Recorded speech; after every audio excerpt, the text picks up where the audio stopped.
Olá, seja muito bem-vindo ao INDEPcast.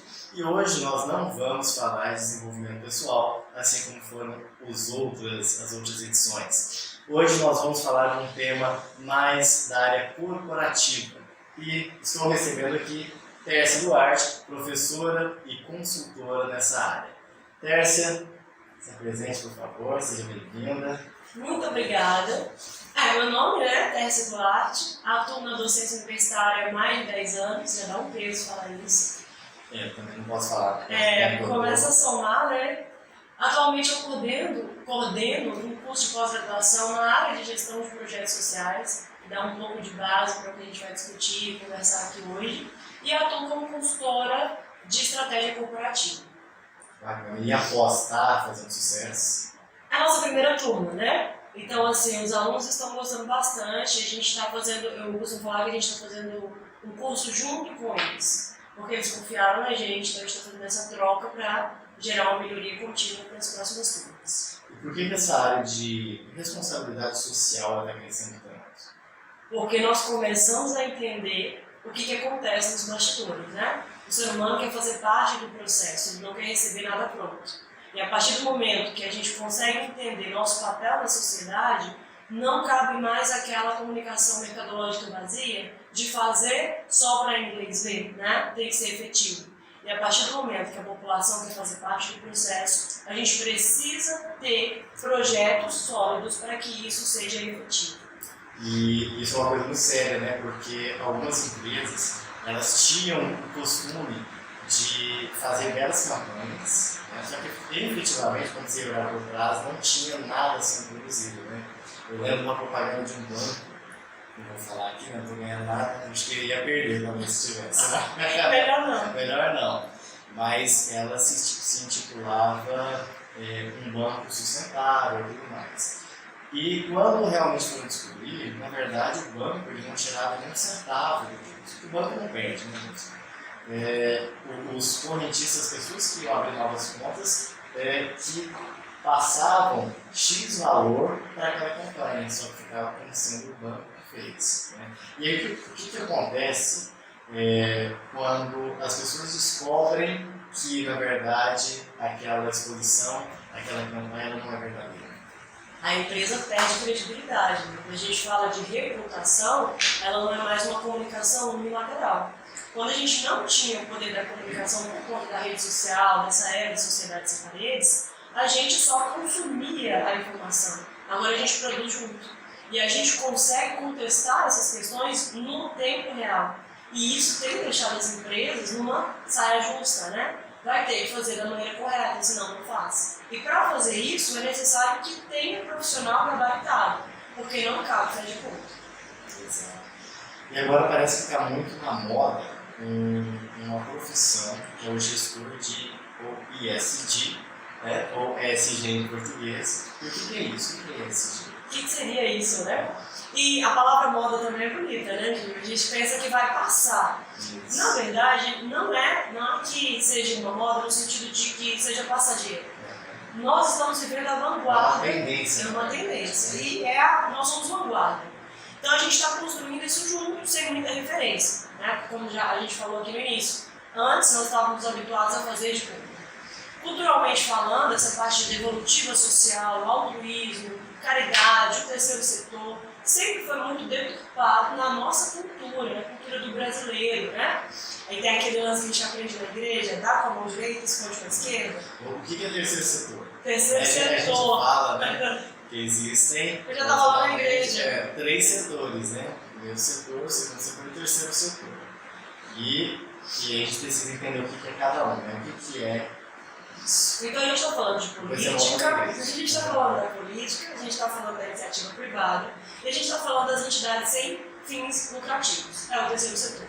Então quando eu falo de entidade sem fim lucrativo, não é só aquela caridade que a gente estava habituado a fazer, naquela que a gente não entendia meio que qual que é o propósito disso. Só vou fazer no final do ano, fiz uma campanha de doar agasalhos. Isso tem que estar intrínseco na cultura organizacional das empresas. E aí a gente entra no passo da licença social, que é exemplo para a gente falar lá na frente, porque antes eu tenho que falar do ISD, né? Para a gente entender o que é essa sigla e por que ela está tão em voga. O ISD é Environmental, estão no inglês? Social e governamental. Está falando de quê?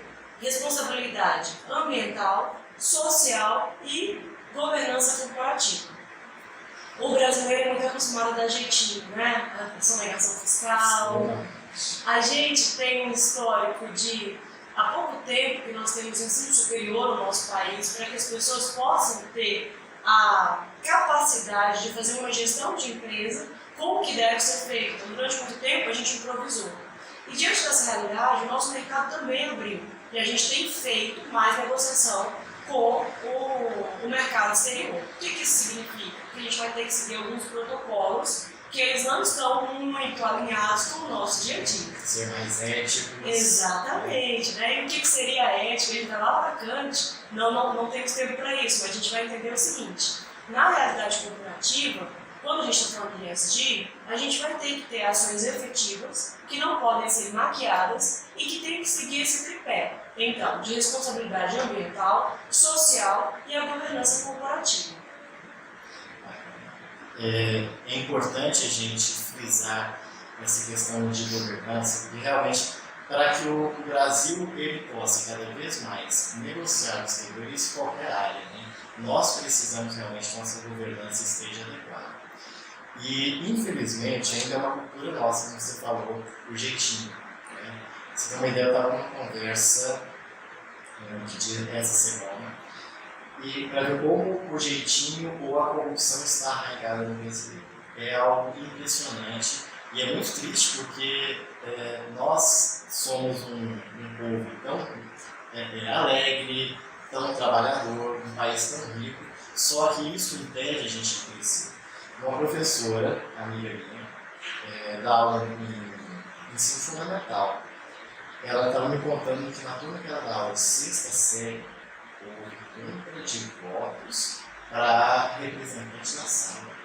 Você acredita nisso? Não acredito, porque você está me contando, a fonte é segura, mas realmente é para chocar.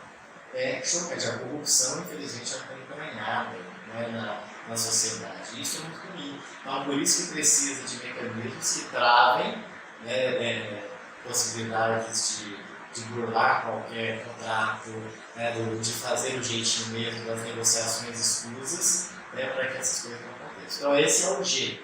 Né? Esse é o G, a governança. E aí entra no lance da cultura organizacional. A empresa é um subsistema.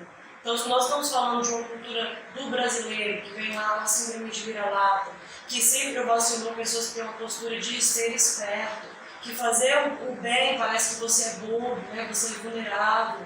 Então, a gente percebe na nossa cultura que, quando você é uma pessoa de boa índole, muitas vezes você é mal visto no sentido de que é uma pessoa que eu vou poder fazer de bobo. Exato. E aí a gente fica, nossa, deixa eu bancar aqui de esperto. Então, essa luta entre o que é correto fazer, porque eu tenho na minha essência, né, enquanto formação humana, o que é certo fazer. E como o mercado vai moldando as nossas ações, acaba sendo um desafio muito grande para o profissional. Porque a gente aprende a maneira certa de fazer, né? Só que daí o mercado ele começa a te impor algumas situações, até mesmo porque nosso sistema não foi muito bem pensado. Então tem muita falha para que as pessoas possam burlar. E quando a pessoa burla, ela começa a ter aquela emoção e o sentimento de que ela está sendo certa.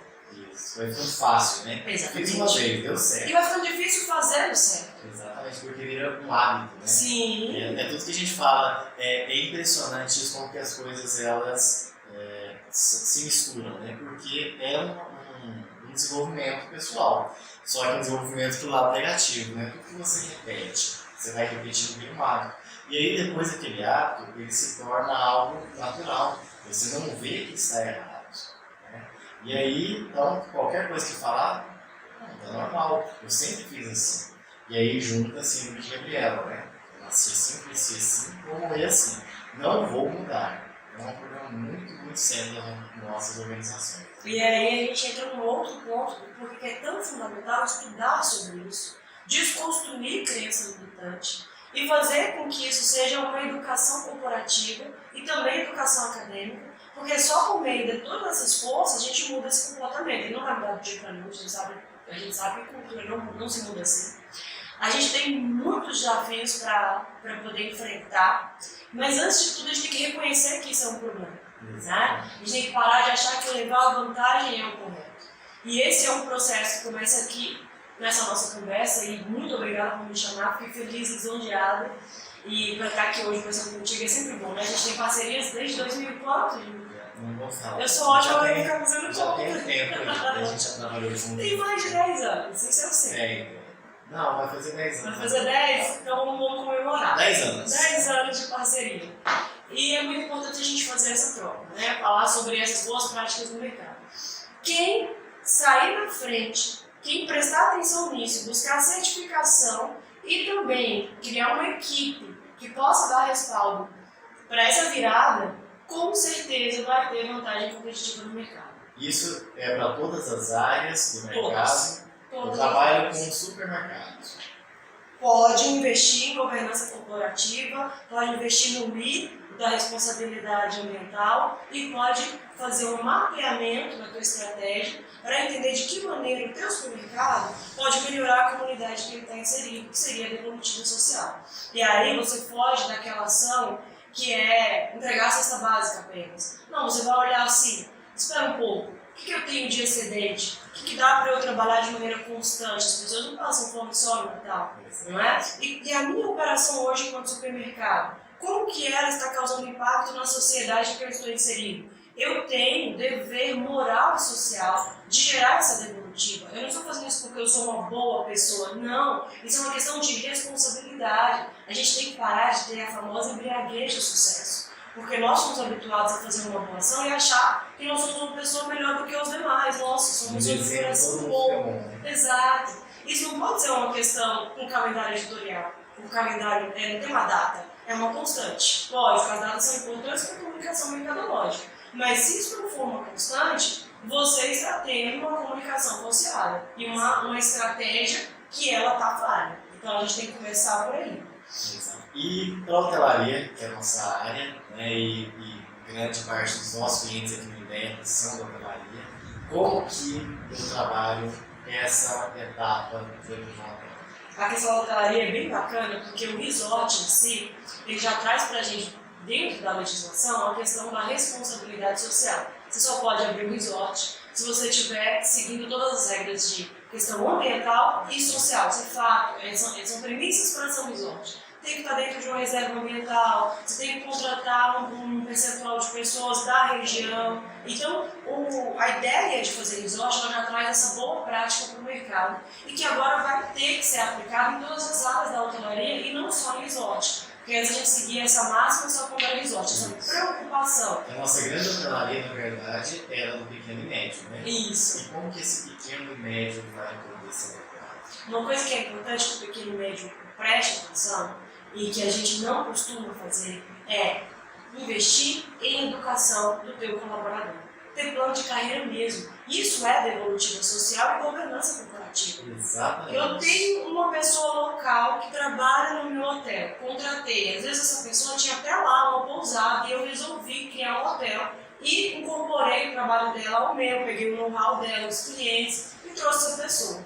Mas minha visão de empreendedora não pode ser de que aquela pessoa só vai ficar naquele cargo operacional. Eu preciso investir para que ela possa ter um plano de carreira. Não é porque a empresa possa se desenvolver ali. Exato, não é porque a empresa é pequena que não pode assistir ali um plano de carreira sólido e que a pessoa se perceba nesse processo e fique feliz por estar na empresa. A gente tem que desmistificar essa ideia de que a empresa pequena ela não tem possibilidade de investir no colaborador. Tem como fazer governança, tem como fazer devolutivo social, é só a gente mudar essa nossa forma de enxergar a questão da gestão das pequenas e médias empresas no país. Exatamente. Gente, principalmente na hotelaria, nós aqui no INDEB, nós trabalhamos não só com hotelaria, né, qualquer tipo de empresa, mas a gente tem esse braço específico da hotelaria. E é o que eu falo sempre quando eu sou chamado para dar uma palestra, um discurso, é isso. É possível e é necessário você capacitar o seu colaborador, porque cria uma rede que os hotéis eles começam a se comunicar, mesmo que amanhã esse colaborador saia daqui para outro, essa rede que é importante, né? Porque é bom para o município, é bom para todo mundo que faz parte dessa rede. Né? E aí as pessoas ficam, os empresários ficam, não vou contratar, não vou capacitar, porque não adianta, eles não ficam, o meu turnover é muito grande e assim por diante. Né? Mas se a gente não criar uma cultura de capacitação a longo prazo, né, médio e longo prazo, nunca realmente isso vai melhorar. Isso que você está falando é muito interessante, porque nós conseguimos enxergar os problemas. O que seria uma solução ideal? A gente tem que ter uma força e um apoio da rede, né? Quando a gente fala aí da questão política, dos outros setores, no sentido de fomentar até a escola no interior. O hotel, ele é um laboratório e dá para trabalhar na baixa temporada e formar pessoas para que elas não fiquem à margem quando a máquina do turismo chegar. Isso é governança. Vai ajudar a diminuir a sazonalidade do município. E a entrega por falta de qualidade na prestação de serviço, que é não atende. A gente fala, eu vou para o interior porque eu gosto, porque se for para pensar na excelência de atendimento, eu sofro, porque as pessoas lá não têm profissionalismo. Mas por que elas não têm profissionalismo? Porque elas não tiveram a oportunidade de receberem essa educação. Então, cabe ao empreendimento que vai gerar um impacto econômico naquela região fazer essa devolutiva. E nunca pode chegar como gasto, porque é ter o papel social e investir na região em que você está extraindo a tua margem de lucro. Então, assim, é uma mudança de pensamento muito pesada, mas alguém tem que começar. Ser vanguarda não é fácil. Mas eu acho que a vantagem nossa da área de educação é plantar essas boas práticas. Né? A gente tem que startar isso de alguma maneira. É nosso papel. Entre em contato com o INDEP logo para capacitar a sua equipe. Tá? Então, a gente seguindo aqui, a gente falou um pouquinho da parte da governança, né? E da parte ambiental. A gente começou a falar do social, depois a gente volta. Né? Você quer voltar lá na igreja? Você estava lá? Não quero voltar na igreja, não, também. Já nos perdemos aqui. Mas fala da parte ambiental, que é a primeira lei do Daci. É muito engraçado quando a gente fala do ambiental. Eu me lembro na década era no ano 2000, início do ano 2000, meu primeiro emprego numa multinacional era call center, né? Eu toda empolgada, tinha ISO 9001. Quem nunca trabalha em call center? Quem nunca trabalhou no call center não está pronto para o mercado. Não tá. É a melhor escola que tem na vida. E ali, bem em 2003, eu estava no auge dos meus 18 anos, e fui aprendendo sobre ISO 9001, né, as certificações e aquela emoção. É muito bom, é uma escola mesmo. E eu levei um intervalo que eu concluí o segundo grau com 17, enquanto eu fiquei no limbo para poder entrar na faculdade. E aí, nesse período, eu me recordo bem que eles colocaram lá a coleta de lixo seletiva, né? E a gente está falando de realmente ser precursor, né? Estou falando de 2003, ainda não era uma coisa que se puxava tanto, mas multinacional. Só um detalhe, para quem não sabe, esse início do ESG, né? Ele, assim, já vem logo das discussões lá desde a década de 70, 87, quando tem um estabelecimento de sustentabilidade e tal. Mas é 2004, né, que na verdade vem... Exato, a sigla, e que a gente começa a tratar como uma ciência que deve ser ensinada. Exato. Porque é esse período aí, né, que você tá... dessa transição. E aí, veja você, os colaboradores, quando tinha um refeitório, a gente terminava de comer e estava escrito assim, orgânico, no lixo. E ninguém sabia onde jogar a comida. O resto de comida. Então as pessoas ficavam em pé ali, impactando o fluxo de saída do refeitório, porque ninguém sabia que orgânico era comida. E assim, para você ser contratado, você tinha que ter segundo grau, era o básico. A gente tem a gente pensa que é óbvio, mas não é, porque era um termo que não era difundido. Veja você que engraçado isso. E ao perceber que essa era uma dor dos colaboradores, a gestão escreveu comida e colocou lá em cima do orgânico, assim, era melhor que tivesse colocado acima para a gente associar um nome ao outro.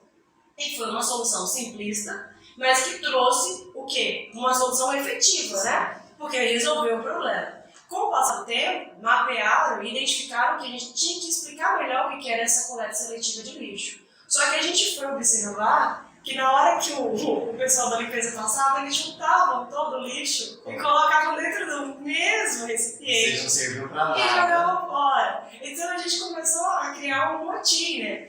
Não é possível, vocês estão educando a gente para fazer uma coleta seletiva, mas vocês não estão sendo efetivos no final das contas. Já tinha aqueles jovens fazendo parte do processo, querendo entender ali qual é o meu papel aqui, o que é interessante, né?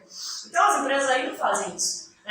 Faz muito bonito tudo que é colocado, segue os protocolos, mas na forma efetiva ali, às vezes eu não tenho a entrega correta. Coleta seletiva de lixo é o básico, né? A gente vê hoje Big Brother, eles estão trabalhando isso dentro do reality show. Criaram uma coleta seletiva e eles têm um esquema de perder ponto, que é gamificação, e aí sempre que alguém faz coloca errado o lixo no recipiente, perde pontos lá. E de certo modo, é bom para educar ao máximo, né? Então você vai inserindo por vários canais as boas práticas de convivência. O meio ambiente não aguenta mais, ele está sendo moído. Isso não é um discurso vazio da Greta, né? A Greta ela é só uma agente que está conseguindo trazer um perfil de pessoas para prestarem atenção na pauta. Só que a gente tem que parar de refutar e de negar as coisas e entender que realmente os recursos são escassos. E é por isso que a questão do ambiente está tão em voga para as empresas. Da Greta, olha que interessante, né? Você falou de falar e não ser efetivo, né? Não sei quem acompanhou, tem isso na internet, um repórter perguntando para ela, falou assim, você veio de quê para cá, na Alemanha? De avião. E ela foi chatinho. Ele falou, olha a sua pegada de carbono. E ela não tem o que responder. Né? Então, assim, se eu realmente vou viver aquilo, eu tenho que viver aquilo. Né? Porque senão fica realmente só do discurso vazio. Mas aí é que a gente tem que ter um pouco de consciência situacional. Agora vou ter que voltar lá na igreja. Vou lá no Jesus histórico, né? Estava inclusive dando uma aula de ética hoje para os meus alunos de TI e abordei essa pauta. Quando a gente fala do Jesus histórico, ele foi a pessoa que mais ensinou para a gente sobre família. Jesus teve esposa? Não. Teve filho? E por que ele conseguiu nos ensinar coisas tão fortes e que são atemporais? Porque ele pôde se anular dessa condição para poder ensinar as boas práticas. Então, nem sempre, e é muito fácil a gente julgar, né? Julgar a Greta, julgar quem... Ela precisava estar ali, era um fato. A gente ainda não conseguiu mudar todo o sistema de transporte. E aí a gente tem que saber que há uma linha tênue, né? Entre essa nossa vontade de questionar as ações efetivas e entender o que dá para ser feito agora, para fazer o melhor com o que se pode fazer. Inclusive, estava brincando com os alunos. Imagina Jesus casado, indo bater um papo com a Maria Madalena, né? A esposa dele não ia deixar ele ter essa amizade. Saindo com 12 amigos desempregados para ficar conversando na praça. Um pescador, outro... Não é verdade? Então, como que esse ser, né, como que esse homem que nos ensinou tanto, teria essa liberdade para poder fazer tanta história e ensinar coisas tão profundas que a gente até hoje aplica? Então, nós temos que entender que há um tempo no nosso espaço aqui, na nossa vivência, em que às vezes a gente vai precisar fazer o melhor com o que tem, para depois a gente chegar no ideal. E começar, porque senão a gente não começa. E se a gente não começar, não resolve. Não a gente resolve. fica só no discurso. Exato. Então existem muitas possibilidades. Algumas empresas, por exemplo, já colocam placas solares, né, para fazer o aproveitamento o que a gente mais tem no Brasil é sol. Né? Então, uma energia que a gente pode captar de forma fácil. Captação de água da chuva, né? São coisas simples, ações simples que podem ser feitas. Eu estava atendendo um hotel do interior e eu achei muito bacana porque a dona do hotel, ela já foi consultora, ela falou assim, olha, por exemplo, aqui eu sou o único hotel que tem fossa, como que é a da bandeira em cima. Ai, esqueci o nome. Me fugiu, depois eu vou lembrar. Fossa ecológica. A gente está falando disso. Ecológico. Fossa ecológica. Então, existem várias formas de a gente fazer coisa barata, né, que pode contribuir efetivamente no meio ambiente. Às vezes a gente pensa em algo muito grande, né, muito complexo e tudo mais, mas são coisas simples. Às vezes são superficial, né? Quantas vezes você já ganhou um ecobag? Exatamente. E não é funcional. Eu vou para um evento, a pessoa me dá um ecobag. Esquece, vai vira no mercado. Sim. Aí eu falo, não vou fazer nada com esse ecobag agora. As pessoas não fazem uma leitura do público. É funcional esse brinde? Essa ecobag, ela está sendo só para eu comunicar que eu tenho consciência ambiental? Ou será que realmente o meu público vai fazer um bom uso disso? A gente tem que prestar mais atenção. Exato. Aí, se eu invisto, ao invés de ficar investindo na educação corporativa, por impulsos que estão na moda, né? Deixa eu colocar meus meninos, meus colaboradores para fazer um determinado curso, sem fazer uma análise estratégica disso, sem alinhar isso com os teus objetivos, né? Qual que é o teu objetivo temporal, mensurável para esse ano agora com a tua empresa? Nossa empresa vai ser mais sustentável. Então, por que não investe num curso para que as pessoas aprendam a ter soluções ecológicas? Exato. Né? Começar com as ações simples. Exato, né? Você começa cuidando do que está próximo de você para depois querer salvar o mundo. Só que aí entra o grande desafio. Essas ações não dão muita visibilidade. O que é a nossa estratégia? Saber comunicar isso de modo a virar boas práticas e fazer um reforço da marca. Não esperar que uma coisa grande aconteça para você achar que só a partir de uma mudança substancial você tem um lugar de fala para poder aplicar a boa prática para as outras pessoas sobre como tratar bem o meio ambiente. Não precisa desse momento, né? Dá para fazer agora. Olha, ação simples, né? Esses dias eu estava conversando com alguns alunos aqui, e tem lá na frente do bebedouro, tem uma plaquinha, assim, adote o copo. Achei linda aquela placa. Só que ninguém adota o danado do copo. Tá exatamente na cara. A pessoa pega, lê e joga fora. E, gente, vocês conseguem ler ali? Sim. E vocês pensam em fazer uso daquilo? Sim, então por que não faz? Então, às vezes falta conversão. Daqui a pouco a gente vai arrumar um squeeze. A gente não vai disponibilizar mais copos descartáveis. Nós vamos dar um squeeze para cada um no primeiro dia de aula. E se não trouxer, vai ficar sem beber água. Para ver se força a mudança do comportamento também. Porque é uma ação muito simples, né? Você pegou seu copo descartável lá, vai ficar 2, 3 horas na sala, escreve seu nome, né? Coloca aqui, esse aqui é meu. Deixa com um pouco de água pro vento do ar-condicionado. Isso, né? Agora, quantos copos são usados no nosso dia a dia? E para onde que isso vai? Quanto tempo que demora, né, para que esse copo ele seja processado depois que vai para o lixo? Não existem nem estudos totalmente assertivos em relação a isso. Alguns falam que são 400 anos, outros falam que são 200, mas a gente ainda nem chegou lá para ver. Então é um problema sério isso. Né? Aí nós temos várias vertentes que devem ser observadas para a gente não sofrer em vários aspectos. Né? Eu não gosto de vários, parece que estou falando de coisa nenhuma. Mas é no sentido de que alguns estudos falam que o processo de reciclagem às vezes é mais caro do que você produzir de novo o produto. Então você, então por que eu vou perder tempo com isso? Durante um bom tempo se via como educação mesmo, para você entender que dá para fazer uma reutilização, reuse. Então o melhor é, como você disse, melhorar essa boa prática do consumo, para que a gente não faça um consumo desnecessário, porque alguns processos de reciclagem são muito caros, a gente ainda não conseguiu pegar a tecnologia e colocá-la para servir para a gente nesse sentido, porque ainda não foi fomentado. Aí a gente entra numa segunda questão. Mas quais indústrias estão por trás disso, que seguram esses estudos, para que a tecnologia não chegue nessa resposta? Então a gente tem que perder um pouco da inocência, saber que não é só a boa vontade. Então, pode adotar um copo? Adota o copo, né? Tem como fazer uma caneca dessa para cada um, para que ele use durante todo o curso? Tem como fazer uma bonificação para que essa pessoa consiga? Você está fazendo certo, parabéns. Mas às vezes é importante que você reconheça o estímulo, o reforço. Todos nós temos essa característica infantil, ela vai com a gente para o final da vida. A gente tem que ter estímulo e resposta, né? Porque senão a gente pensa que não está chegando a lugar nenhum. Então, assim, reconhecer isso, e é o que a gente está falando da valorizar as pequenas práticas, ajuda bastante na mudança do cotidiano para depois a gente conseguir essa mudança substancial.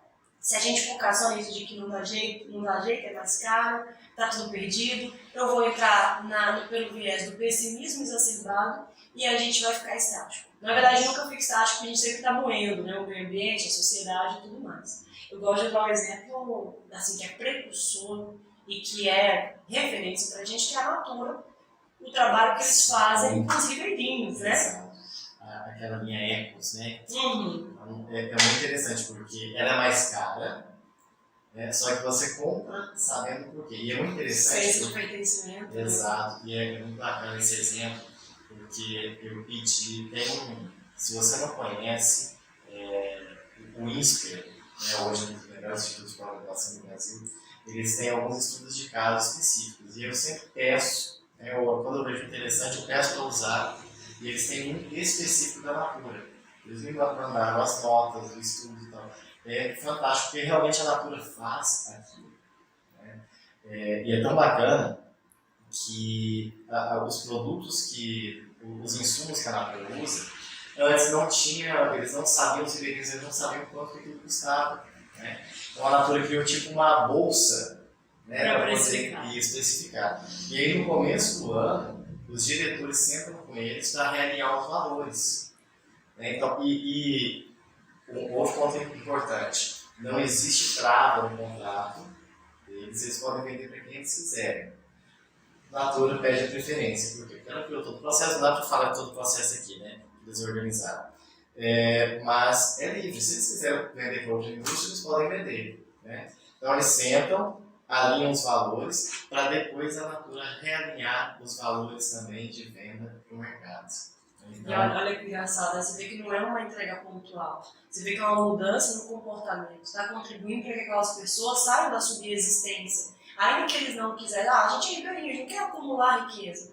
Mas a indústria vai causar impacto no estilo de vida deles, no território deles. Exato, eles vão precisar sair de lá. Eles chegam a um ponto que não tem escolha, né? Porque está ali a matéria-prima. Isso vai acontecer, de qualquer modo vai acontecer. Então qual que vai ser a melhor forma de fazer isso? E como que eu dou para a pessoa a liberdade? Ela se perceber como um indivíduo que pode tomar decisões. E se eu souber que o ribeirinho não teve a oportunidade de buscar um estudo dentro das finanças, que é algo necessário agora para esse novo tipo de mercado que vai ser inserido, por que eu não vou capacitá-lo?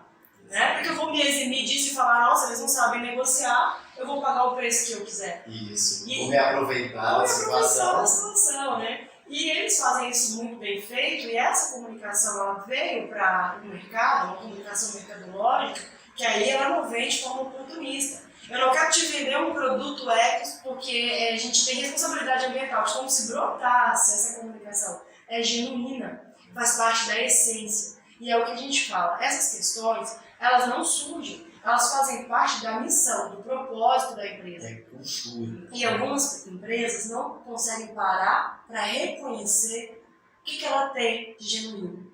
E ela fica no mercado, tendo tudo na mão, a possibilidade de melhorar o ambiente que ela está inserida, mas ela não para fazer essa autoavaliação. Porque a empresa não é um ser humano. Ela é formada por gente que tem que parar e enxergar isso. Peraí, o que a gente vai trazer de sentimento, de realidade? Nós somos uma empresa não é nada sem pessoas. Sim, a galera, sai todo mundo, ficou as paredes. E estava de novo tendo um déjà vu da aula de hoje, que foi muito intensa, né? Primeiro dia de aula, a gente fica empolgado, falando com os meninos que eu coloco a mão na boca, não vai sair, né? A voz não tem falar. Falando para os meninos que nós somos os únicos seres inteligentes que habitam a Terra que pagam para estar nela, né? A gente criou um sistema monetário para pagar, para ter uso, fazer uso do que já é nosso. E é isso que nos corrompe. Então, esse sistema que começou lá com o escâmbio e depois veio para essa questão monetária, e que se a gente não prestar bastante atenção, é o que vai gerar vai dizimar a população. Então, a gente tem que parar um pouco e realinhar essa ordem. E aí, Gil, eu acho que nós dois juntos podemos aproveitar esse insight e já começar a pensar no curso. Sim.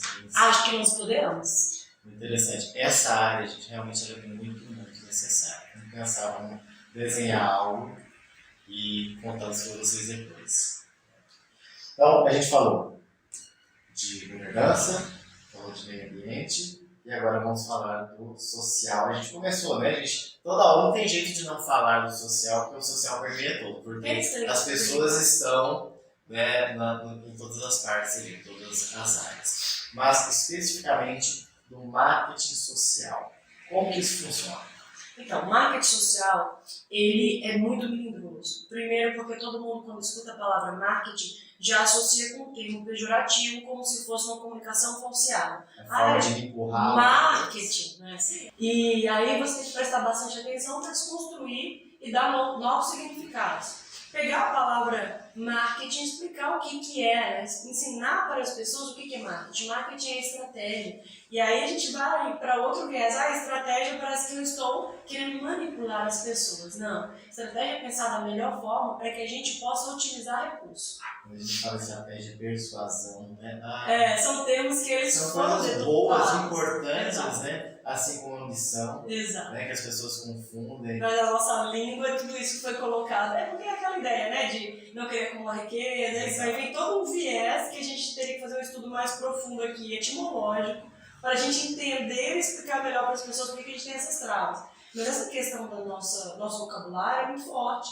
E aí o marketing, ele tem essa pegada. As pessoas vão olhar com esse olho torto e sempre vai achar que marketing é despesa. É muito difícil você achar uma empresa madura que entenda que o orçamento de marketing é um investimento e que eu tenho que fazer uma prestação de conta do ROI, retorno sobre o investimento. Não é só pegar uma verba e sair gastando.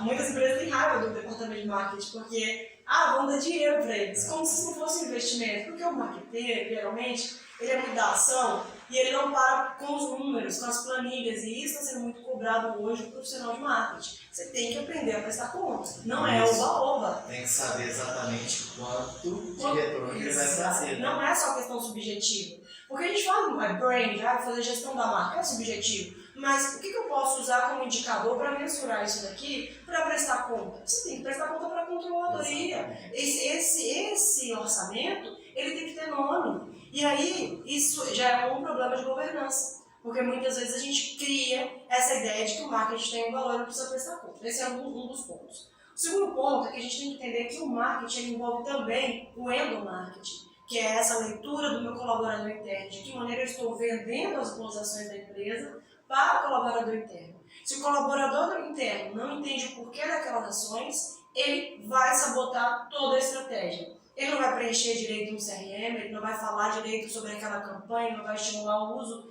de um produto em detrimento do outro que é mais sustentável e por aí vai. E não tem a ver com o propósito dele. Então, se não está alinhado, é o que eu falo sempre. A gente fala, é importante haver divergência. Imagina que a Tércia e eu somos sócios, estamos na mesma empresa. É importante ter divergência de ideias? Porque isso vai ajudar a crescer. Só que é fundamental que tenha apenas um propósito. Né? Propósito é independentemente das ideias, porque ela fala assim, não, o caminho que a gente vai seguir é esse aqui, eu falo que é aquele lá, mas nós dois estamos olhando para o mesmo ponto. Né? Propósito é do colaborador e da empresa tem que ser não é isso? Sim, e quando você gera o senso de pertencimento, a pessoa passa a ter responsabilidade, ela não terceiriza a culpa. E aí fica muito mais tranquilo de você fazer essa gestão. Não vai ser algo impositivo, você precisa ser proativo. Não, isso vai vir, porque você está tendo uma cultura organizacional pautada nisso. Não dá para você só exigir e não entregar nada. Então, é uma via de mão dupla e isso começa na base, porque a gestão tem que entender como que eu vou educar os meus colaboradores, educar meus gestores, as pessoas que são tomadoras de decisão, para que eles possam fomentar um ambiente em que essa cultura ela cresça, ela seja de fato implementada, porque não vai surgir, nada surge. E aí, a gente falando de questão muito prática, vamos falar de modo prático. Teste, que a gente usaria de ferramenta, então, para sentar e fazer um planejamento de marketing que consiga se adequar para essa demanda do marketing social, sem ter essa pegada oportunista, né? Direto para o mercadológico. Quantas vezes, eu vou voltar para o ponto do call center, o telefone toca, você atende, alguém está falando de uma promoção. Aí você fala, 30% de promoção?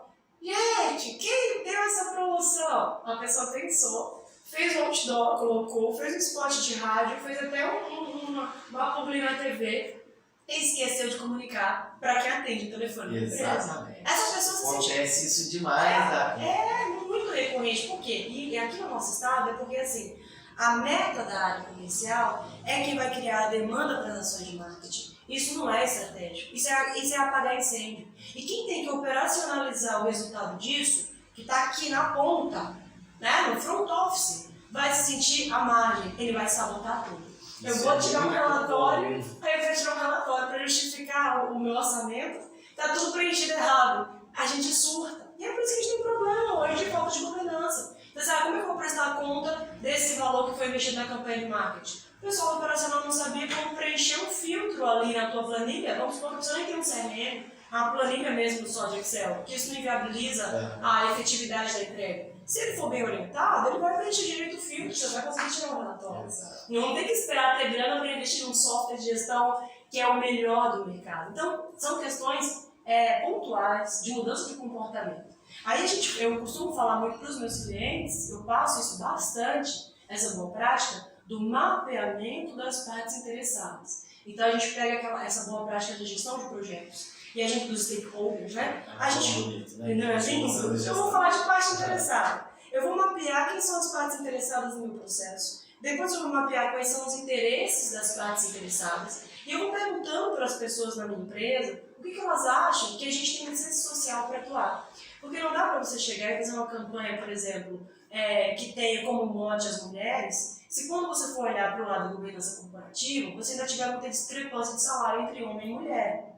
Então você está fazendo uma comunicação vazia. Vamos falar sobre o dia da mulher, mas espera aí, de forma efetiva, o que você pode fazer na tua gestão aqui para trazer equidade para o salário, o que você tem feito? Então, primeiro a gente arruma a casa, para depois colocar isso como uma comunicação mercadológica. Então fica realmente a venda pela venda. Exato. E a hora que descobre, a casa cai. a casa cai. A gente perde credibilidade, a gente reforça essa ideia errada de que marketing é algo pejorativo.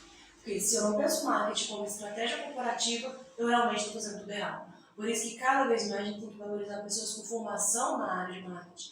Porque não dá para o senso comum, do nada alguém vai exercer a medicina sem ter uma formação, do nada alguém vai ser advogado sem ter a OAB. Querendo aí, né? Acabar Estão com né? Mas é importante que a gente reforce sempre o valor dessas formações.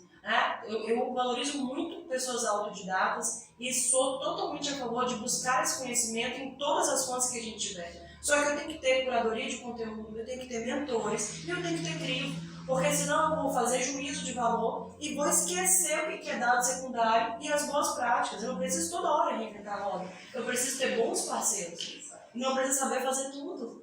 Delegar é lindo, não é? Você só tem que saber para quem delegar. Exatamente. O bom líder é aquele que pega as pessoas certas e coloca no lugar certo. Né? Você não precisa saber e nem deve tentar saber tudo. Não. Né? Inviabiliza, né? Qualquer Você entrega. tem conhecimentos gerais, ok, mas eu não tenho que saber fazer. Né? A pessoa que faz bem aquilo, que vai executar. E assim, tem que ganhar. Né? E tem a ver com vaidade, controle, falta de confiança, né? Que são questões que a gente tem que ir tratando no amadurecimento como profissional. Aquela velha máxima. Antes de ser um bom profissional, seja uma boa pessoa. Quando eu quero ser uma boa pessoa, eu vou priorizar ações que depois vai ser bom para todo mundo nesse sentido. Porque a gente está tendo uma gestão mais humanizada. Parece um clichê, mas não é. Né? A busca constante é para nos tornarmos melhores como ser. E aí as coisas vão caminhando melhor como um todo. Exato. A partir do momento que eu sou uma pessoa melhor, eu entendo por que eu tenho que fazer uma entrega melhor profissional e as coisas vão realmente se ajustando. Né? E você já notou, né? Quando eu acho que eu estou fazendo isso para o Gil, meu sentimento de cobrança é muito mais alto. E eu vou ficar muito mais irritada com a falha. Então, se não vem de você o que eu espero, eu, ao invés de ser colaborativa, eu começo a ser uma pessoa que vai te corrigir mesmo se você seja meu líder. Você vai ter perda de credibilidade, você vai ficar na berlinda o tempo inteiro. Então, a tua equipe vai ficar o tempo todo sabotando tudo que você fizer e resistindo. É para ele que eu estou fazendo. Agora, quando eu percebo que eu faço parte do processo, essa entrega também é resultado do meu esforço, não no sentido romântico de, vamos ter uma empresa colaborativa, não. É questão de bom senso e boas conversas. Trazer as pessoas de fato, explicar qual é o problema, explicar como a gente está querendo fazer a solução. Ter escutativa. O que você está querendo? O que você entende? Quem está na ponta é quem sabe as melhores estratégias de marketing. Porque essa pessoa tem um contato com o ser humano que consome o teu produto ou serviço. E por que eu vou ignorar essa fala? Né? Então a gente tem que ter uma leitura muito clara nesse sentido. Isso é importante porque muitas vezes a empresa deixa de entregar o que realmente o cliente quer para entregar o que o diretor quer, o que o diretor pensa que tem que ser. Que ele idealizou lá do alto da montanha, né? Isso me lembra uma passagem, já está caminhando para o final. Já? Já.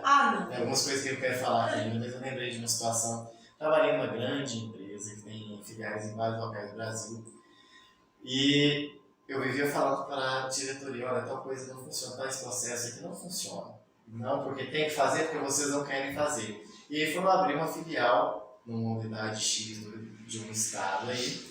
E aí uma diretora foi fazer implantação, vou ensinar vocês a fazer. E aí chegou lá e descobriu que nada funcionava. E aí, de repente chega, olha, esse processo vai mudar porque realmente não funciona. A gente está falando isso há muitos anos. Por quê? Porque a gente está em contato com o cliente. Com o cliente, com o sistema, com os desafios do dia a dia. E é daí que sai a inovação e as boas práticas. O que nos falta é uma escutativa e um canal efetivo de comunicação para isso virar ação. Porque não pode ser só falácia. E não pode vir de cima para baixo de uma maneira a implementar com fogo, a toda força, ferro e fogo. Porque você vai encontrar resistência.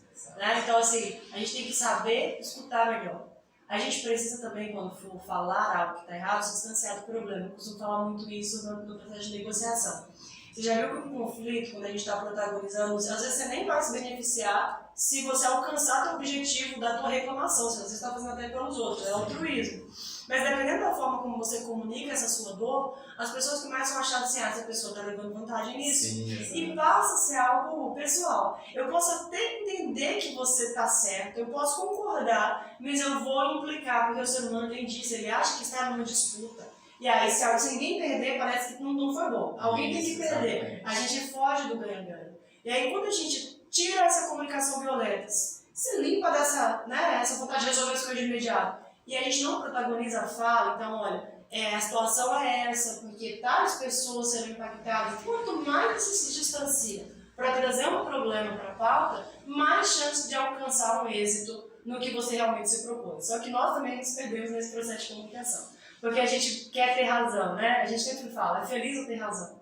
Então, eu quero ser feliz. A maioria quer ter razão. Eu quero ser feliz, porque a razão, ela vai vindo aos poucos, ela vai aparecer. Porque se a empresa procura lucro, eu só preciso mostrar para ela os melhores caminhos, eu tenho que ter essa estratégia, essa serenidade na minha fala e me distanciar. Quanto mais eu me distancio do problema e a pessoa que recebe a minha reclamação, ela consegue perceber que eu estou falando do todo e não em benefício próprio, mais fácil vai ser a gente conseguir alcançar esse objetivo. Exatamente. E isso a gente também vai colocar nesse nosso curso. Técnicas de negociação, gestão de conflitos, liderança, comunicação organizacional integrada. Eu acho que vocês já estão interessados em comprar esse curso, né? Para a gente poder finalizar, eu queria que você falasse como está o mercado para esse profissional que trabalha nessa área. A gente conseguiu entender que, na verdade, não existem as 3 áreas isoladas, né? Elas estão o tempo todo como se fossem permeadas, né, umas pelas outras. E esse profissional, esse gestor de ESG, como que é o mercado hoje para ele e qual que é o perfil ideal desse profissional? Acontece, essa pessoa tem que gostar de gente, tem que ter interesse por todos esses assuntos que a gente está discutindo aqui, então tem que estar aberta a novos conhecimentos e saber que nunca vai estar pronto, é uma constante. Tem que estar aberta à troca, porque as mudanças elas se adaptam ao que está acontecendo no mercado. Então, você não vai ter aquela resposta isolada sempre como se fosse uma receitinha de bolo. Multinacional já tem esse cargo ele existe, gestor de ESG, ele existe, é um cargo mesmo. Nas empresas de médio e pequeno porte não existe, mas tem a demanda.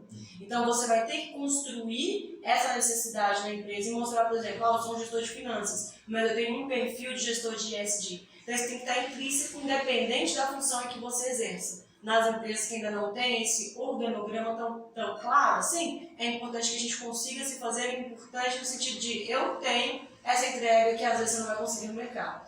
A gente tem a soft skill e a hard skill, então você pode ter a certificação. É importante porque te dá uma validação no mercado de trabalho. Mas a soft skill nesse sentido de senso de devolutiva social, entender o que é altruísmo, ter visão estratégica para mapear a licença social que a empresa possui para poder eleger uma determinada causa, uma determinada campanha e falar isso com propriedade, com autoridade no assunto. Então são esses os perfis. Lembrando, multinacional tem o cargo, instituições financeiras, geralmente banco, e eles estão procurando muito, porque senão não fecha negócio. Empresa precisa fechar negócio com a Europa. Se não tiver um profissional com certificação de ESG, não fecha. Porque você tem que prestar conta de que tudo isso está sendo validado. Se as certificações precisam estar ali, precisa de um profissional que entenda. É o que tinha antigamente só do selo verde. Exatamente. Né? Ela só faz negócio se tiver o selo verde. Hoje essa estrutura é mais complexa. Cresceu, é mais complexa. E a gente tem que começar essas boas práticas independente do porte da nossa empresa. Então tem espaço para todo mundo. Porque são demandas que elas só tendem a crescer. Porque a gente está percebendo que não dá mais para ignorar. Isso é inerente à nossa condição humana aqui na Terra, de quem paga para viver aqui.